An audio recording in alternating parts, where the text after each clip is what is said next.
Microfones MEMS. Assim como os alto-falantes, os microfones feitos com a tecnologia MEMS são transdutores que convertem a pressão acústica em sinais elétricos, com saídas tanto analógicas como digitais, oferecendo um baixo custo de energia atrelado a uma boa sensibilidade em um tamanho bem pequeno. O sensor consiste em uma estrutura perfurada rígida, como podemos ver nas imagens, que permite que o ar passe por ela e atinja a membrana interna, uma estrutura sólida e fina, que se flexiona conforme a pressão do ar atua nela. Esse movimento da membrana cria uma variação na capacitância, já que enquanto a membrana se move, a placa da estrutura permanece fixa. Essa variação é convertida por um AISC, ou CI, Circuito Integrado de Aplicação Específica, que fica dentro do equipamento, em um sinal elétrico, contendo as informações sonoras. Os microfones MEMS podem ser classificados como digitais e analógicos. Com um conceito bem simples, os microfones analógicos basicamente produzem uma tensão de saída que é proporcional à pressão do ar no sensor. E, apesar da simplicidade do conceito, esse tipo de microfone requer um projeto cuidadoso para evitar ruídos nos cabos entre o dispositivo que vai ler esse sinal e o próprio microfone. Normalmente, como podemos ver no diagrama abaixo, ele tem três pinos, um para alimentação, um para a saída do sinal e outro para o terra. Nas aplicações, geralmente é usado um conversor analógico digital, para, assim, processarmos, transmitirmos e gravarmos o sinal.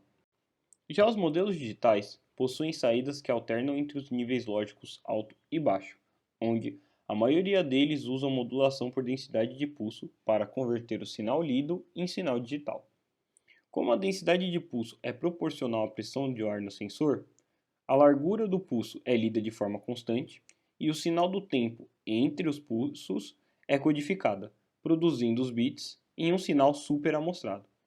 Como podemos ver no diagrama abaixo, além da saída de sinal, terra e alimentação, esse equipamento também possui uma entrada para o sinal de clock de controle, que varia em cerca de 1 MHz a 3,5 MHz, e um controle LR, que determina a borda do clock em que o sinal vai ser amostrado.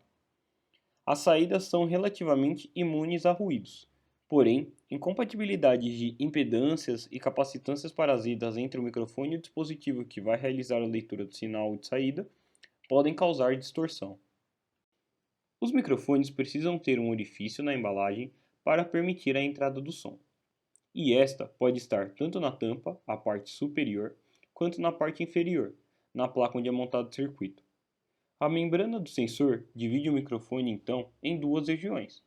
A área entre a entrada do som e a membrana é chamada câmara frontal, e a seção do outro lado da membrana é conhecida como câmara traseira.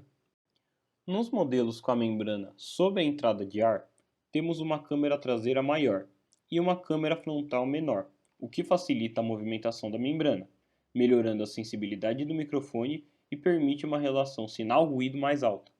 Essa configuração melhora a resposta de baixa frequência do microfone, já que a sensibilidade de maioria dos microfones MEMS aumenta em frequências mais altas.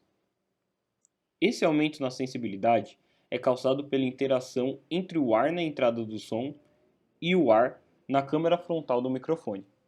Essa interação cria uma ressonância de Helmholtz, onde o volume de ar menor cria frequências ressoantes mais altas, e o volume de ar maior cria frequências ressonantes mais baixas.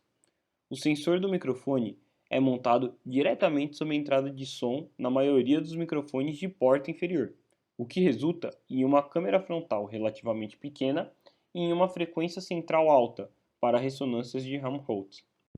Já para os modelos de porta superior, por terem uma câmara inferior menor, dificulta o movimento da membrana, prejudicando assim a sensibilidade do sensor, além de ter uma relação sinal-ruído mais baixa.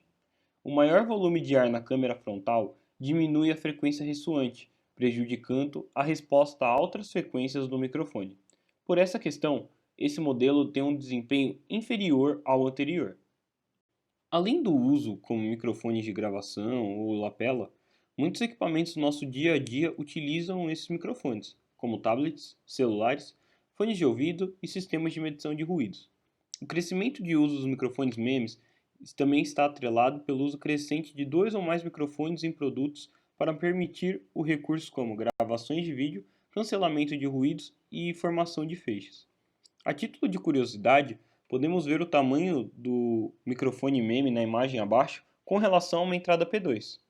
E também, esses áudios foram gravados usando microfones MEMS.